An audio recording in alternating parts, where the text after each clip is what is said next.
Hi friends, సిరి birthday ఈరోజు అయితే 12 అయింది. సర్ప్రైజ్కి 12 అయిపోయింది.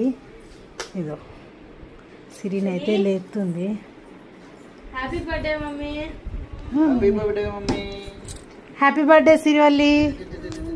Happy birthday. ఇదో హ్యాపీ బర్త్డే సిరివల్లి. థ్యాంక్స్ కూడా చెప్పవా? లో ఇదో నీ గిఫ్ట్. గిఫ్ట్ నీకు. సిరివల్లి గిఫ్ట్స్. సిరి చూడు, సిరివల్లి గిఫ్ట్స్. మెయిన్గా అయితే ఫస్ట్ దానికి నచ్చిన గిఫ్ట్ సిరివల్లి లేస్తలే అనేసి వాళ్ళ డాడీ అయితే వాటర్ పోస్తుండు ముఖం మీద. 12:15 అయిపోయింది, ఆల్రెడీ లేట్ అయింది. పాపం ఇప్పుడే పండుకుంది. మైదాకు ఇదో వాళ్ళ అక్క పెట్టింది. సిరిని మైదాకు చూపిరా. ఇదో వాళ్ళ అక్క దీక్ష పెట్టింది. ఏమో కొత్త కొత్త ప్రయోగాలెల్లా చేస్తుంది మా దీక్ష. సిరి లేవురా, అయిపోయిందా?